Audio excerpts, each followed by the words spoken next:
Je veux parler bien sûr de football. Certes, on peut se consoler de cette déconfiture en disant que Laval a fait une bonne partie du jeu, mais le résultat est là, 3-0. La même raclée que face à Monaco il y a 2 semaines, à cette différence près que Monaco se trouve à un autre niveau de jeu qu'Auxerre. On attendait donc hier soir beaucoup plus des Lavallois, mais Auxerre, ou plutôt son nouvel attaquant Patrice Garande, âgé de 23 ans, a fait une très brillante démonstration. Garande a en effet marqué à lui seul tous les buts de la rencontre. Il est aujourd'hui le meilleur buteur de la saison avec 5 buts en 4 matchs. Alors la rencontre d'hier a porté un coup dur aux Lavallois. Tout de suite, voici ses principaux temps forts. Coup du sort, l'an dernier, Auxerre avait dominé, mais avait finalement perdu 1-0. Cette année, les dieux du football sont retombés sur leurs pieds en donnant à Auxerre un maximum de réussite.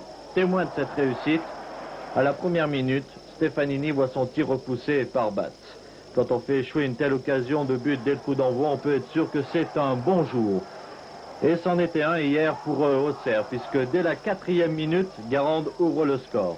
Centre de Charles, Zarmac lève le ballon pour la tête de Garande.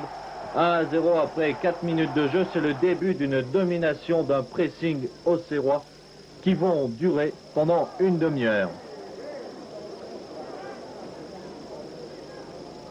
Les Auxerrois font payer à Laval l'affront de la première minute et tout le monde s'y met, même Charles ici qui perce la défense lavalloise, mais sert malheureusement trop long pour l'entier. Ce n'est que partie remise en conclusion de ce pressing d'une demi-heure. Ferreri marque un deuxième but à la 30e minute. Un but aussitôt refusé par M. Lambert, l'arbitre, pour un hors-jeu de Garande, un hors-jeu de position, comme va le montrer ce ralenti. Garande s'infiltre au milieu de la défense lavalloise, alors que Ferreri contrôle le ballon et en pivotant, marque le deuxième but. Mais au moment où Ferreri tire, Garande est 1 mètre derrière les défenseurs lavallois. Un règlement tatillon empêche Auxerre de mener 2-0 à la mi-temps. Qu'à cela ne tienne, les Auxerrois vont repartir de plus belle en deuxième période et surtout dans la dernière demi-heure. Coup de rein de Ferreri qui retrouve Garande au point de pénalty, 2-0.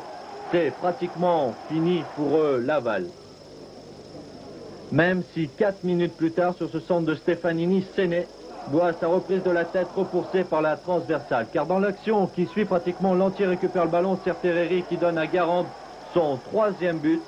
Très bon début de championnat pour les Auxerrois et pour Garande. Cela n'était jamais arrivé depuis que l'équipe est en première division.